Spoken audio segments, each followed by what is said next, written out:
We are just 10 days to the midterms, and this morning we're breaking down 3 races in the House to watch as the GOP looks to flip the House. Now, let's start in Wisconsin. GOP candidate Derek Van Orden looks to take a seat in the district that's been held by the same Democrat since 1997. Fox News Power Ranking has this race leaning red, so moving to the Republican side.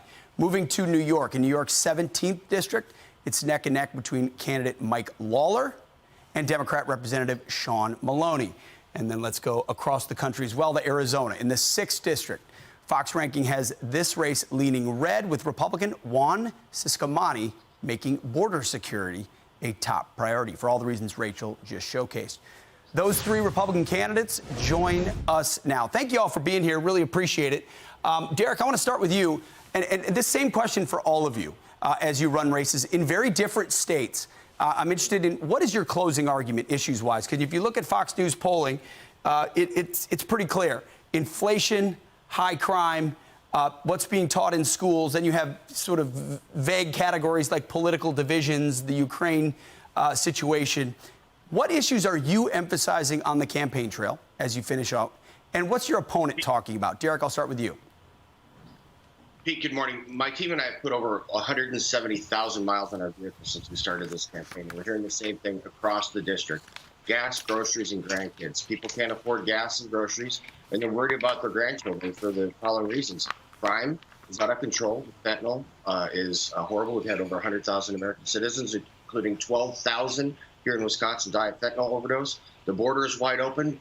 Parents are concerned that they're being labeled by the FBI as domestic terrorists for attending school board meetings, and they're worried about the woke agenda in school. So we're talking about issues that are hitting the American family, and here in southwestern Wisconsin, particularly hard every day.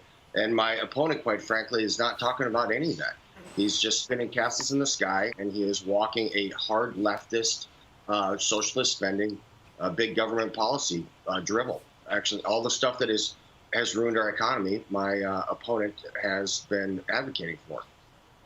Doesn't sound like a great strategy. I heard he's also, loves to talk about January 6th, as if that's at the forefront of a lot of people's mind right now. Mike, how about you? Out in New York 17th, what issues are you talking about? Well, much the same. In New York, for the first time in our nation's history, Democrats control everything in Washington, Albany, and New York City all at once, and they've created a mess. A 41-year record high on inflation, surging crime across our communities, skyrocketing energy prices, the porous southern border, with not only a massive inflow of illegal immigration, but drugs coming into our communities, killing 300 Americans a day. The issues of education, parents are very concerned about what's being taught and whether or not they have a say in their child's education. My opponent, Sean Maloney, the chair of the DCCC, has voted 100% of the time with Joe Biden and Nancy Pelosi. He owns this mess. And, with 10 days to go, we have surged in the polls. We're ahead in the most recent poll, up 6 points. And if voters want to help us take out the chair of the DCCC, they can go to firemaloney.com and support us.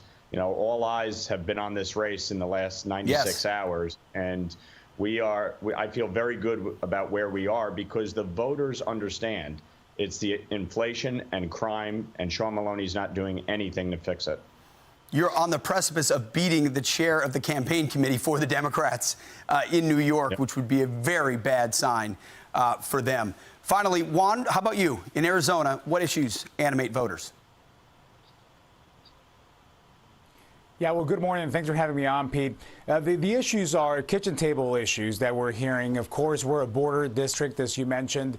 About 1/3 of the voters in my district are independent. So we stick to the common sense issues and really around the issues of cost of living, security, the border, of course, inflation, family issues. These are all the things that are attracting families and voters to our message, because we're just sticking to what they're really feeling out there. And this is happening both in the Hispanic community and in the non-Hispanic community. Of course, again, being a border district, we're able to carry our message in both Spanish and English. And we're doing that wherever we go. And we're getting positive feedback from everyone on this. This is a battleground district. Like I said, it's been Republican before, it's been Democrat before, including today. And we have a great opportunity to take it back.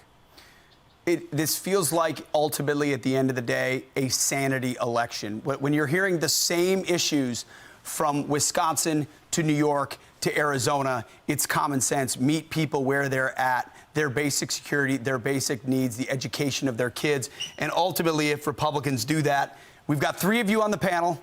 Juan, I believe your seat was held by a Republican, so that would be a hold. But if all 3 of you win, all it takes is 2 seats, because the majority is 218. Republicans currently have 216 squarely in their camp.